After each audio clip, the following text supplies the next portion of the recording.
Today, our industry is faced with many pressing issues of concern that we will explore regarding our need to increase our workforce and business enterprise diversity, while also maintaining and or increasing your company's bottom line. The discussion of diversity oftentimes makes people feel uncomfortable. In fact, the mere mention of this subject causes some to feel uneasy to the point that you may feel the desire to pull back both physically and mentally.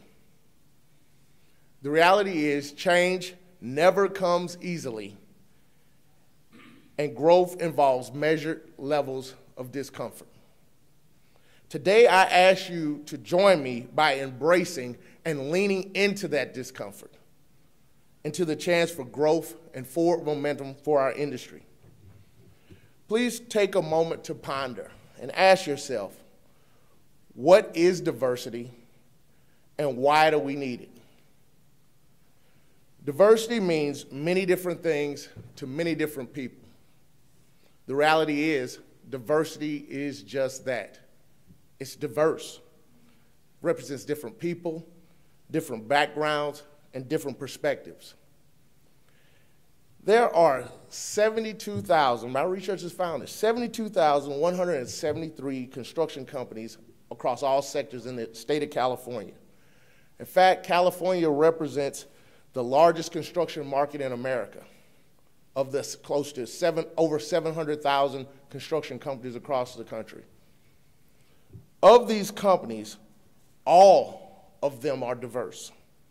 Within this business, diversity comes in the form of race, gender, orientation, age, religion, experience, socioeconomic background, nationality, and any mix or combination in between. We're going to talk about some facts. Fact number one, our construction workforce is shrinking. As diverse as our industry is, presently the construction industry's makeup consists of an overwhelmingly homogeneous demographic that's primarily populated by white males. In conjunction with this homogeneous makeup, the industry is rapidly entering into a period of crisis.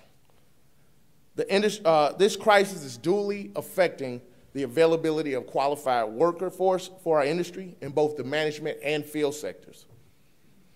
Our industry is losing its membership at a tune of one new entrant for every 5 to exit.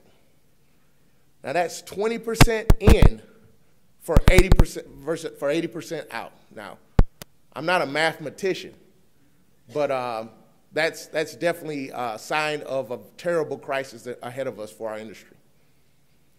The percentage of the population in the working ages of 18 to 64 is projected to decline from 63% in 2008 to 57% by 2050.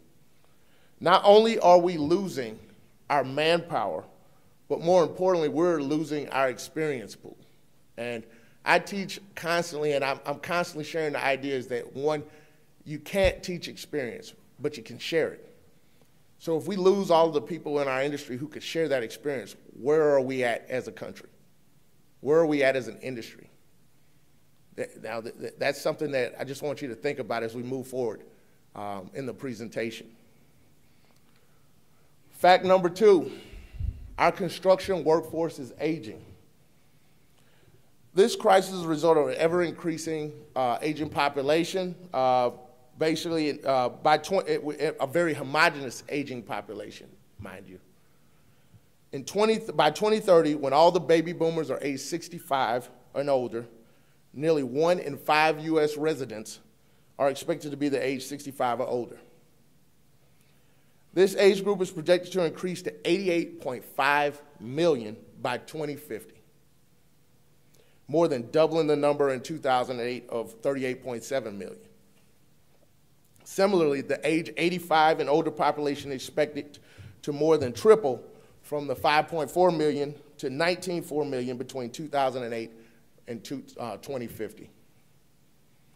Fact number three, nationally, our demographics are changing. The next fact might also be a bit unnerving for you. In 2014, for the first time in the history of this country, our public school education system's demographic has shifted from one of Caucasian children as the majority. Previously, this was predicted not to occur until 2023. So we're 10 years ahead on these projections. It's happening faster than was anticipated.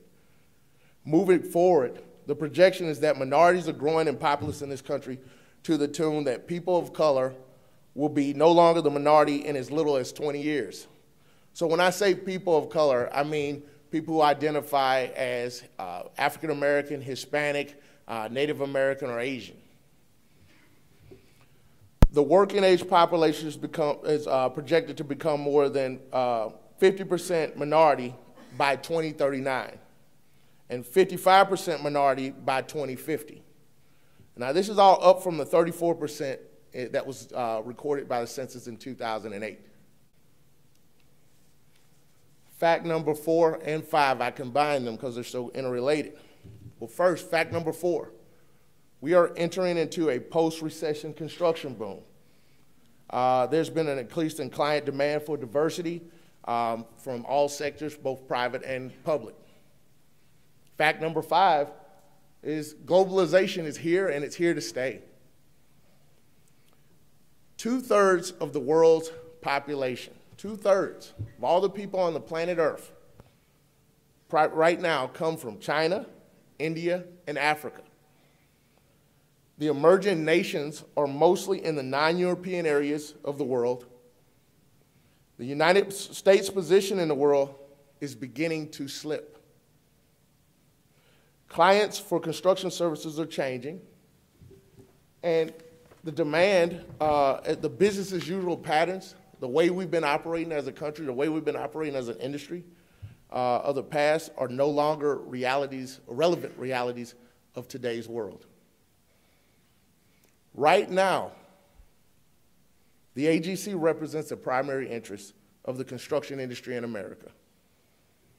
With these types of statistics, you have to ask yourself, how does the AGC need to change in order to remain relevant in light of these demographic facts? With these facts in mind, you have to ask yourself, what does the organization look like? What does your community look like? And how does this affect your business?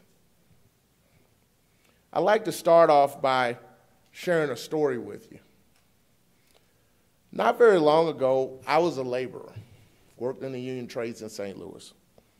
I graduated from a construction pre-apprenticeship program that was created in 2000 as a direct response from a similar civil unrest in St. Louis that was very similar to the Ferguson unrest that you see on the TV screens. I'm sure many of you have seen the images of the unrest across your TV screens across America. This unrest was the result of the community's outcry. At that time, I believe we had a statistic. We had some major construction projects going on in St. Louis, and there was fewer than 2% minority in the workforce altogether in the industry. And there were, I believe it was only like several minority contractors that were up to speed, had any capacity to do any work as well. So this is something that was an issue then, still an issue now. It's an issue across our country. This is where I come from. These things, these issues mean a lot to me because this is what I believe in. This is what I represent. When you think about people saying, hey, we need more minority participation, we need more people in the industry, we need more, we need more, we need more. I know oftentimes people get the feeling that why should I give you more, why should this? The reality is this isn't an issue any longer about just a moral compass for the industry. This is an issue that is a business discussion of the needs of our industry. We need more people to join the ranks. We need more young people to come through and decide that they want to love construction and they want to work in this industry. We need more companies of all kinds to start up as contractors and to move up within our industry, to take the reins and take us to the next elements of our nation and the next elements of our economic structure within the industry.